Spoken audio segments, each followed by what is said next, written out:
Okay, sir जी जो sir, मैं जिससे हो भी गई अभी बच्चों से 9 पूछ बजे आई लेना हूँ, मुझे 9 प्लीज। बजे का पता था सेशन का।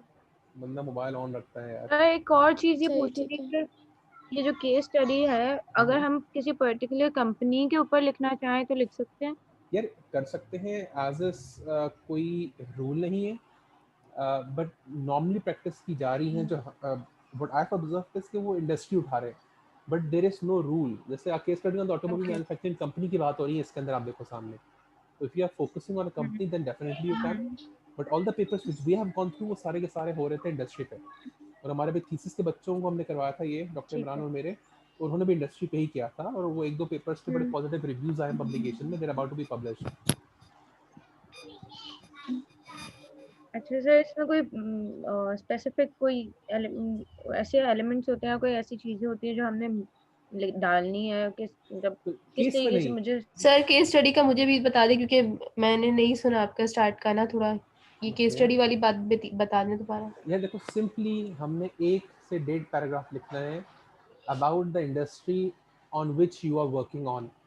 जैसे Ramsha is focusing on food industry या टाइम टू मार्केट की बात हो रही है, तो she will write a paragraph और अ लिटिल मोर ऑन के पाकिस्तान में फूड इंडस्ट्री, या अगर हम एफएमसीजी की बात कर रहे हैं वो है क्या, उसके करंट सेटअप क्या है, normally what kind of products या what kind of companies are working on that. अगर टाइम टू मार्केट से रिलेट करेगी तो ये नॉर्मली क्या होते हैं, are they all manufactured here, कुछ बता सकते हैं कि इम्पोर्टेड है, काफ़ी चीज़ें थाईलैंड से आती हैं या वियतनाम से आती हैं, कुछ फलानी जगहों से आती हैं, तो this is something she can mention.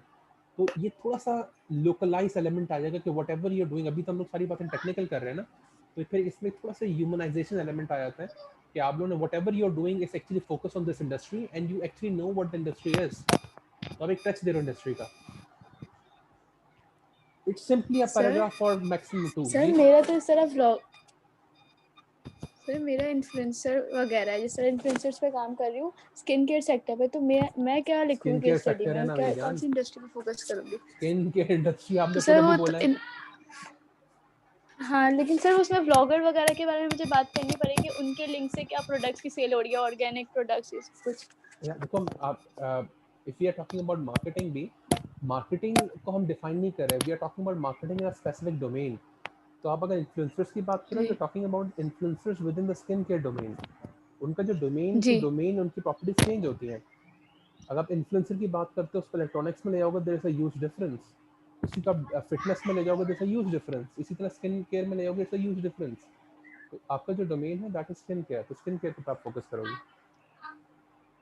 Sir, सिर्फ स्किन केयर और ऑर्गेनिक स्किन केयर प्रोडक्ट्स के बारे में बात करोगे, मतलब उस इंडस्ट्री के बारे में, या उससे मुझे थोड़ा सा लिंक ये भी बताना होगा कि इन्फ्लुएंसर्स की वजह से इनकी सेल ज्यादा हो रही है या ये मार्केटिंग में हेल्प कर रही है, ये सब भी बताना होगा? ये देखो, if you want to link it you can, but I would say ज़्यादा आप फोकस करो उसके ऊपर, इंडस्ट्री के ऊपर, बिकॉज इट्स अ पैराग्राफ और 2।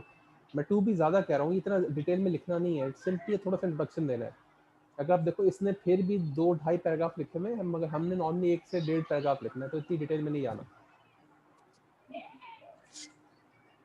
अगर आपको लगता है कि मुझे इंडस्ट्री के बारे में इन्फॉर्मेशन कम मिल रही है और आपके पास इन्फ्लुएंसर्स की आवाज ज़्यादा नहीं है, आ रही है। देन डेफिनेटली आप थोड़ा एडजस्ट कर लो। आवाज। दोबारा बोलो, आवाज़ नहीं आ रही? Okay sir. आवाज़ आ रही नहीं आ रही? अब आ रही है सर, पहले नहीं आ रही थी, मैं ये कह रहा हूँ कि इंटरनेट इशू है। आप पहले कोशिश करो, स्किन केयर के जी बारे में डालो। अगर आपको लगता है स्किन केयर के बारे में ज़्यादा इन्फॉर्मेशन नहीं आ रही, देन डेफिनेटली आप कंपनसेट कर सकती हो उसको using you know influencers and stuff like that. ठीक है सर, ये खुद से लिखना है ना? नहीं, ये थ्योरेटिकल बैकिंग आप मतलब लोगी। हमें कहीं से मटेरियल वगैरह नहीं उठाना, खुद से लिखना है नहीं ना, नहीं, नेट से आपको सर्च करके? नेट से लेना है, पेपर से लेना है। ऑब्वियसली आपके पास नॉलेज होगी क्योंकि आप लोगों ने अच्छे खासे पेपर्स पढ़ लिए हैं, तो नॉलेज आपके पास होगी, जी जी। बट उसको भी थोड़ा सा बैक करो लिटरेचर से। आपको साइटेशंस दे दोगी तो ज़रा थोड़ा स्ट्रॉन्ग हो जाता है केस। अच्छा, एक दो साइटेशंस वगैरह दे दे और बाकी खुद लिख लें, ठीक बिल्कुल। है? मगर आपने ये वर्बली अल्फाज यूज़ करना नहीं है कि हमने खुद लिखा है, ये वर्ड यूज़ नहीं करना है। जी आप अच्छा काम भी लिखोगी ना, आपने बोल दिया खुद लिखते हैं, तो अक्सर एग्जामिनर्स का क्रॉस क्वेश्चनिंग करते हैं।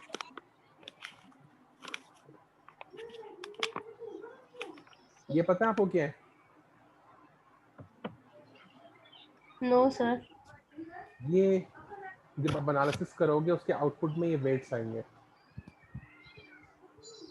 और कुछ बच्चे लेट आए हैं, तो मैंने यही बताया था, देखो हमारा गोल है कि हम मेजॉरिटी चीज़ें इसमें अप्लाई करेंगे।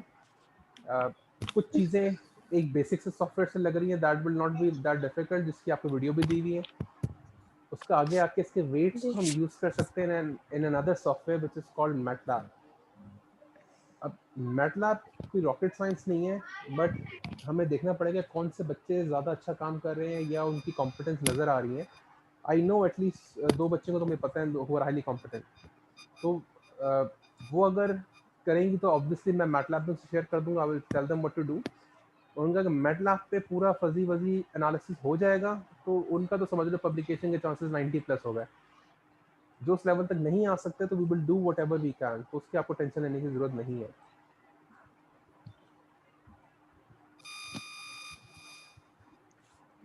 तो before we are actually circulating the questionnaire, if I am not wrong किसी एक बंदे ने तो फिल भी करा दिया था, बट बाकी जिसने अभी तक नहीं करा, एक तो वो टारगेट करें क्वेश्चनर फिल कराने की तरफ जाएं, दैट्स कम्प्लीटली फाइन, तो बिस्मिल्लाह। बट उससे पहले आप लोगों ने अपना लिखना ज़रूर स्टार्ट कर लेना। जितनी जो चीज़ें मिसिंग आप लोगों ने देखी, हमने जो चीज़ें डिस्कस की हैं, प्लीज़ स्टार्ट राइटिंग दैट।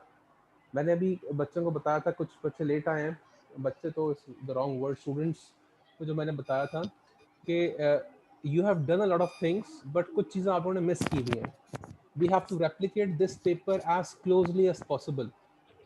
इसमें आपके जो रिसर्च ऑब्जेक्टिव्स हैं आप लोगों ने बनाए हुए हैं, but phrase them like this, इस स्ट्रक्चर को फॉलो करो।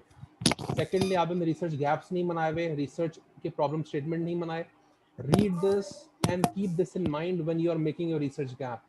इसको पैराफ्रेज नहीं करना, because this gap will be very different from the gap you are working on, क्योंकि आपका डोमेन बहुत डिफरेंट है।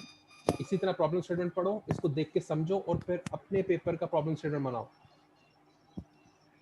Anything which you have missed right now लिखने में, please start working on that, क्योंकि हमने इसको क्लोजली रेप्लिकेट करना है। ये ग्राफ आप लोग नहीं बनाओगे बिकॉज यहाँ पे मल्टी लेवल एनालिसिस चल रहा है, हम लोग मल्टी लेवल एनालिसिस नहीं कर रहे।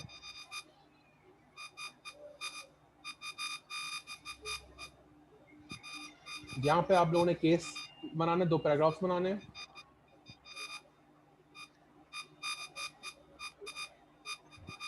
आपने केस तक काम करना है, ओके? अभी केस कर लो, फिर मुझे बताओ रफली कितना टाइम लगेगा आप लोगों को, हमने जो चीजें डिस्कस की हैं। Can you give me an estimate for this? Sir कर तो लेंगे, लेकिन इसमें ना बार बार हम लोग को आपसे चेक करवाना पड़ेगा, जी उसमें टाइम काफी निकल जाएगा। डेफिनेटली, मैं कहने का मतलब ये है कि पहला ड्राफ्ट आप लोग कब तक बना सकते हो, मैं ये पूछ रहा हूँ। डेफिनेटली वो आगे पीछे चलता रहेगा काम, उसका मसला नहीं है। आज क्या है, आज फ्राइडे है ना जी सर, जी, तो आप नेक्स्ट फ्राइडे तक एटलीस्ट हम अल्लाह लोग की मतलब बंदी। जितना हमसे हो सर आप हाँ केस स्टडी का बोल रहे हैं? Case study is sir 1 paragraph, research problem, research gap, और अगर कोई बीच में कुछ छोटा मोटा बचा हो तो सर इसमें तो बहुत टाइम लगेगा। कैसे? Yes sir. तो सर ये हमें पैराफ्रेज थोड़ी करना है सर, हमने तो खुद लिखना है ना। तो वो तो और आसान होगा ना यार। सर कैसे पूरा एक दफा सर आप हमें पूरा एक दफा दोबारा बताएं कि केस स्टडी में हमें क्या क्या चीजें डालनी होंगी, या जैसे हम सबका अलग अलग सेक्टर है तो सेक्टर के बारे में कौन सी मेन इंफॉर्मेशन हमें टारगेट करनी ओके पड़ेगी। देखो, सबसे पहले तो मैं ये बताता हूँ, बट उससे पहले आप ये समझ लो कि you guys have to give me 3 to 4 new paragraphs, that's it. और आप मुझसे अगर एक वीक मांगो तो मैं आपको एक वीक भी दे दूंगा, but keep in mind your complete paper has to be submitted before the 30th of December। Grading आपके डॉक्टर इमरान कर रहे होंगे। If the complete thing is not submitted, आपको अच्छी तरह पता है उनको बड़ी जल्दी जोश चढ़ाते हैं, वो कितने अच्छे मार्क्स देते हैं। तो if you want time I will definitely give you time, but इतना हल्का मत लो इसको, we have a lot of things to sir do, Tuesday Wednesday तक कर सकते हैं? समथिंग सर लाइक नहीं दिस। सर, सर नहीं, सर मैं संडे सैटरडे संडे बिल्कुल फ्री नहीं होती हूँ सैटरडे सर। संडे आप चिल मारो, फ्राइडे संडे की बात ही नहीं कर रहे। आप एक काम करो, मंडे लो, ट्यूसडे लो, वेडनेसडे को हम एक सेटिंग कर लेते हैं, बट ठीक है you only have to work on जी 3 to 4 पैराग्राफ्स। आपका मेजोरिटी काम हुआ हुआ है, कुछ चीज़ों को आपने पॉलिश करना है। बाय पॉलिशिंग आई मीन, देखो रिसर्च क्वेश्चंस आप लोगों ने बनाए हुए हैं, but your pattern is slightly different, उसको इस सर, एक पैटर्न में काम करो। करते हैं, वेडनेसडे को क्लास रख लेते हैं, मतलब हमारा जितना हो गया होगा, या मतलब ट्राई तो पूरा ही करेंगे कि हो जाए। तो ये होगा कि फिर हम आपसे डिस्कस भी कर लेंगे, और फिर वो अगर थोड़ा बहुत रिमेनिंग हुआ तो वो कंप्लीट भी हो जाएगा। दैट्स फाइन, कोई इशू नहीं, we can have a session that way, कोई मसला नहीं।